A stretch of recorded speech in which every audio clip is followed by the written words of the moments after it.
نحمده ونصلي على رسوله الكريم أما بعد فأعوذ بالله من الشيطان الرجيم بسم الله الرحمن الرحيم عن أنس بن مالك رضي الله تعالى عنه عن النبي صلى الله عليه وسلم قال ألا أخبركم بنسائكم في الجنة قلنا بلى يا رسول الله قال ودود ودود إذا غضبت أو أسيء إليها أو غضب زوجها قالت هذه يدي في يدك لا أبتهل بغمز حتى ترضى. سامعین محترم، حضرت انس رضی اللہ تعالی عنہ سے مروی ہے کہ آپ صلی اللہ علیہ وسلم نے فرمایا، کیا میں تم کو جنتی عورت کے بارے میں نہ بتاؤں؟ وہ کون ہے؟ ہم نے کہا ضرور اے اللہ کے رسول۔ آپ صلی اللہ علیہ وسلم نے فرمایا، شوہر پر فرشتہ، زیادہ بچے جننے والی، جب یہ غصہ ہو جائے یا اسے کچھ برا بھلا کہہ دیا جائے یا اس کا شوہر ناراض ہو جائے تو یہ عورت شوہر کو راضی کرتے ہوئے کہے، میرا ہاتھ تمہارے ہاتھ میں ہے، میں اس وقت تک نہ سوؤں گی جب تک کہ تم خوش نہ ہو جاؤ۔ سامعین محترم، اس حدیث پاک میں جنتی عورت کی صفت بیان کی گئی ہے کہ جنت میں جانے والی یہ عورت جس میں مندرجہ ذیل اوصاف پائے جائیں گے، ان میں سے ایک وصف ودود ہے، یعنی بہت زیادہ شوہر سے محبت کرنے والی، کہ شوہر ذرا سی ناراضگی اس کو چین و سکون ختم ہو جائے۔ محبت و چین کا تعلق اس کے شوہر سے وابستہ ہو، اسے ناراض چھوڑ کر الگ بیٹھنے والی نہ ہو۔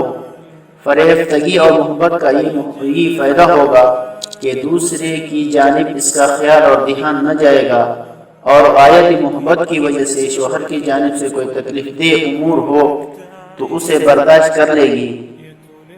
محبت کی وجہ سے کڑوی بات بھی میٹھی ہو جاتی ہے۔ محبوب کی طرف سے پہنچنے والی تکلیف محبت کی وجہ سے محسوس نہیں ہوتی، جس سے گھر کا نظام بآسان وجوہ چلتا ہے اور ہر ایک کو گھریلو سکون میسر ہو جاتا ہے۔ سامعین محترم، جس کا آج فقدان ہے کہ معمولی بات بھی آپس میں محبت نہ ہونے کی وجہ سے دل میں چھپ جاتی ہے۔ عورت جب عشق و فریفتگی کا برتاؤ کرے گی تو سخت مزاج مرد بھی متاثر ہو کر دل میں اسے جگہ دے دے گا، اور وہ بھی محبت کی بنیاد پر نامناسب امور کو برداشت کرتا رہے گا، اور ڈانٹ ڈپٹ کے بجائے محبت کی بنیاد پر صرف صرف نظر کرتا رہے گا، اور گھریلو نظام اچھی طرح چلتا رہے گا۔ سامعین محترم، دوسری صفت ولود ہے۔ ولود یعنی زیادہ بچے جننے والی عورت، قابل تعریف اور اللہ رسول صلی اللہ علیہ وسلم کے نزدیک بہت پسندیدہ ہے۔ اسی لیے سرکار دو عالم صلی اللہ علیہ وسلم نے تاکید فرمائی ہے کہ زیادہ بچے جننے والی عورت سے شادی کرو۔ شادی کا اہم ترین مقصد سلسلہ نسل باقی رکھنا ہے اور امت کے افراد کا زیادہ سے زیادہ ہونا ہے۔ سامعین محترم، اس حدیث سے معلوم ہوا کہ جو بچے چاہتے نہیں یا کم سے کم چاہتے ہیں تاکہ عیش و آرام میں خلل اور پرورش کی مشقت سے بچے رہیں، یہ اللہ و رسول صلی اللہ علیہ وسلم کے نزدیک ناپسندیدہ ہے۔ ہاں، مرض اور بیماری کے پیش نظر ہو تو دوسری بات ہے۔ عموماً اہل یورپ کا مزاج ہے کہ وہ بچے بالکل نہیں چاہتے یا ایک دو سے زیادہ نہیں چاہتے تاکہ ان کے عیش و آرام میں خلل نہ ہو، سیرت و سیاحت میں آزاد رہیں۔ اللہ کی پناہ، اولاد اور اس کی کثرت بڑی نعمت اور ثواب کی باعث ہے۔ آپ صلی اللہ علیہ وسلم نے فرمایا، زیادہ بچے جننے والی عورتوں سے شادی کرو، میں تمہاری کثرت پر قیامت کے دن فخر کروں گا۔ امت کی کثرت آپ صلی اللہ علیہ وسلم کے لیے قیامت میں فخر کی بات ہے۔ سامعین محترم، رہی یہ بات کہ بچوں کی کثرت غربت کا سبب ہے، سو یہ غلط ہے۔ بچے اچھے ہوں گے، ان کی تعلیم و تربیت اچھی ہوگی، لائق اور سنجیدہ ہوں گے تو یہ خوشحالی اور مالداری کا باعث بنیں گے۔ پریشانی اور مصیبت تو غلط تعلیم و تربیت کی وجہ سے ہوتی ہے۔ واضح رہے اور خیال رہے کہ بچے اور اولاد والدین کے حق میں دین و دنیا کی بھلائی کا باعث، صدقہ جاریہ اور ہر اعتبار سے خیر کا باعث ہیں۔ یہ حمل اور دودھ پلانے کا بڑا ثواب ہے۔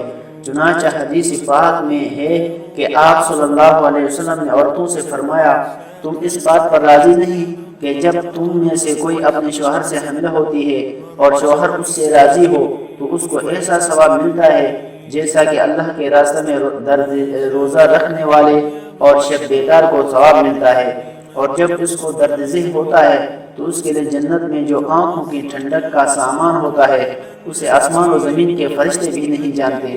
اور پیدائش کے بعد جب بچہ ایک گھونٹ دودھ پیتا یا چوستا ہے اس پر ماں کو ایک نیکی ملتی ہے، اور اگر بچہ کے سبب سے رات میں جاگنا پڑے تو راہ الہی میں 70 غلاموں کے آزاد کرنے کا ثواب ملتا ہے۔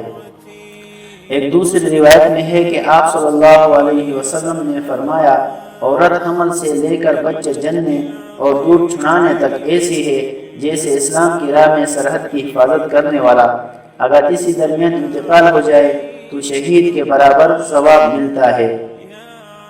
سامعین محترم، کیا آج کل کی ماڈرن عورتیں ایسا کر سکتی ہیں کہ حدیث میں جن اوصاف کا ذکر ہے اگر شوہر ناراض ہو اور اس کا ناراض ہونا حق بجانب ہو تو بھی بیگم صاحبہ پوچھے گی میں نہیں، مزے سے بے خبر سو جائے گی؟ اگر آج بھی وہ سب عورت میں پیدا ہو جائے تو گھر جنت نشان بن جائے۔ شوہر کیسا ہی بدمزاج کیوں نہ ہو، بیوی کی غایتی محبت سے اس کی محبت و قدر ذہن میں بیٹھ جائے گی۔ حضرت ابن عباس رضی اللہ تعالی عنہما سے بھی اس قسم کی ایک اور حدیث مروی ہے جسے امام نسائی رحمۃ اللہ علیہ نے بیان کیا ہے کہ آپ صلی اللہ علیہ وسلم نے فرمایا، میں تم کو جنتی عورت نہ بتا دوں جو خوب محبت کرنے والی، زیادہ بچے جننے والی، شوہر کے پاس کثرت سے آنے والی، کہ اگر اسے تکلیف دے دی جائے یا اسے تکلیف ہو جائے تو شوہر کا ہاتھ پکڑ کر کہے میں پلک بھر نہ سوؤں گی جب تک کہ آپ خوش نہ ہو جائیں۔ گویا کہ اس بات کی تعلیم ہے کہ شوہر ناراض نہ رہے، اپنی جانب سے اسے ناراض رہنے یا رکھنے کی شکل نہ پیدا کی جائے، اس کی رضا جنت ہے۔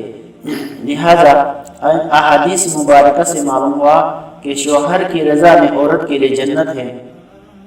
ہم سب کو اور خاص کر عورتوں کو اس پر عمل کرنے کی توفیق عطا فرمائے۔ وآخر دعوانا ان الحمد للہ رب العالمین۔